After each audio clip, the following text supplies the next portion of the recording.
Kedekatan Verrell Bramasta dengan Fujianti Utami mendapat banyak respons positif dari publik, terutama penggemar mereka. Beberapa waktu lalu, Verrell Bramasta bahkan sudah mengajak Fuji datang ke acara buka puasa bersama keluarga besarnya. Hal itu lantas memperkuat dugaan adanya hubungan spesial di antara mereka berdua. Verrell Bramasta pun akhirnya bersyukur karena ada banyak orang yang mendukungnya untuk bersama dengan Fuji, terutama keluarganya dan sang ibu, Vena Melinda. Lampu hijau sudah menyala untuk hubungan Verrell dan Fuji ke depan. Bagi Verrell, segala hal baik yang dilangitkan untuknya pasti diharap akan terkabul. Verrell Bramasta pun tak menampik keinginan untuk segera punya pasangan hidup.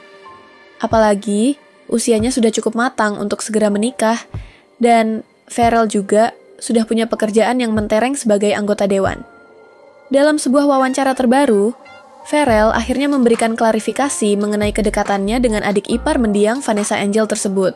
Ia tak menampik bahwa ada hubungan yang terjalin antara dirinya dan Fuji. Namun, Verrell menyebut hubungan mereka masih berada pada tahap perkenalan dan belum mengarah ke hubungan yang lebih serius. Kalau sekarang memang lagi dekat sama Mbak Fuji. Kami sering olahraga bareng dan suka habiskan waktu bareng juga. Tapi soal masa depan, ya kita nggak pernah tahu. Semua masih berjalan secara natural, ujar Verrell saat diwawancarai beberapa waktu lalu. Dan yang menariknya, rupanya jauh sebelum kabar kedekatan Verrell dan Fuji mencuat, ada seorang pria yang dikenal sebagai Indigo, Mian Sumaryana, pernah menyampaikan ramalannya soal jodoh Fuji. Ramalan itu ia ungkapkan melalui kanal YouTube Ganjil Misteri yang tayang pada 1 Maret 2024. Dalam video tersebut, Mian secara spesifik menyebutkan bahwa jodoh Fuji bukan berasal dari kalangan artis Indonesia, melainkan pria dari negara tetangga, yakni Malaysia. Sosok pria tersebut digambarkan sebagai seseorang yang memiliki niat tulus untuk mendekati Fuji, bahkan sampai rela datang dan tinggal di Indonesia, demi bisa bersama sang selebgram.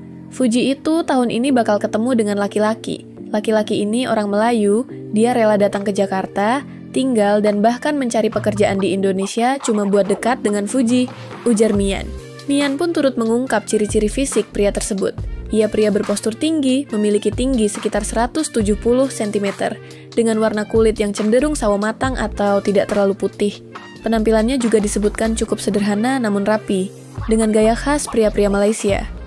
Kelihatan jelas, orang Malaysianya itu nggak terlalu tinggi, sekitar 170-an.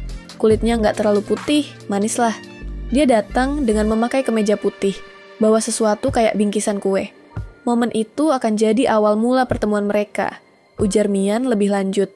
Bukan cuma itu saja, Mian juga menyebutkan bahwa Fuji kemungkinan besar akan menikah dalam waktu yang tidak terlalu lama.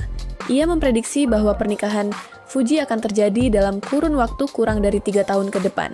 Pernikahan itu menurutnya akan terjadi setelah Fuji melewati berbagai ujian hidup dan menemukan kestabilan dalam karier maupun emosionalnya. Nggak sampai 3 tahun juga dia udah menikah dan berumah tangga. Dan itu dengan pria yang berbeda dari apa yang selama ini orang-orang pikirkan. Pungkas Mian, ramalan tersebut tentu saja membuat banyak netizen terkejut. Sebab selama ini nama Verrell Bramasta sering dikaitkan sebagai sosok yang paling cocok menjadi pendamping hidup Fuji.